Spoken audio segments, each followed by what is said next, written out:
عارف فيديوهات اللؤلؤ المنتشرة على السوشيال ميديا اللي دايما بتخليك تسأل هو اللؤلؤ ده حقيقي ولا لا؟ عمرك بقى سألت نفسك هو ازاي أصلا اللؤلؤ ده بيتكون؟ ولا أساسا كل القواقع بيكون فيها لؤلؤ؟ ده السؤال اللي حول واحد من صياد بسيط لملك تجارة اللؤلؤ ميكوموتو كويتشي. أنا دينا مهران ودي حكاوي الدنيا.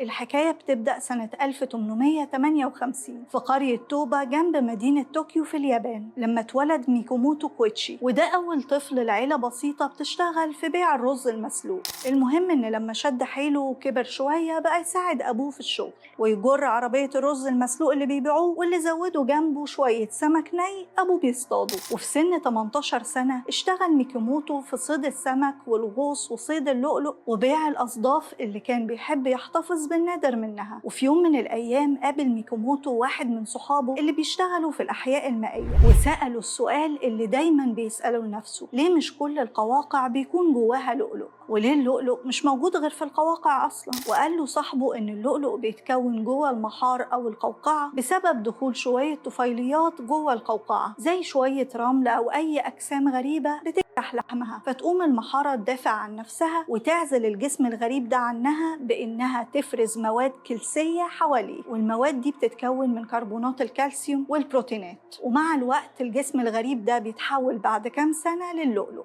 ومن يومها وفكرة إنتاج اللؤلؤ بطريقة صناعية ما فرقتش خيال ميكوموتو، فجمع عدد كبير من القواقع وفتحهم ودخل فيهم أجسام غريبة وسابهم في شوية إقفاص في البحر، ربطهم في مركب واستنى عليهم سنتين. وللأسف جه يفتح القواقع ملقاش فيهم حاجة، وحاول مرة تانية وبرضه الموضوع منفعش بسبب عواصف شديدة ضيعت القواقع كلها في البحر. المهم الراجل ما يقسش وقال لك التالتة تابتة، بس المرة دي المشكلة كانت كرييتيف شوية، لأن القواقع كلها ماتت بسبب التيار الأحمر، ودي مواد طفيلية لونها أحمر بتمنع الأكسجين عن القواقع. وكل الخسائر والمحاولات دي خلت الناس يقولوا على ميكوموتو إنه مجنون ومش طبيعي، وبطلوا كمان يشتروا منه الرز والسمك اللي بيبيعه. وده اللي خلاه يسيب التجارة لمراته ويتشجع أكتر ويحاول تاني في تجارب زراعة اللؤلؤ، بس المرة دي قال يخلي باله وياخد احتياطاته ويشوف هو غلط في إيه. ولقى إن أول نقطة إن انخفاض درجة حرارة المية لأقل من 7 درجات مئوية بيموت القواقع. ده غير إنه لاحظ كمان إنه لما بيحط كمية كبيرة من القواقع في قفص واحد بتموت.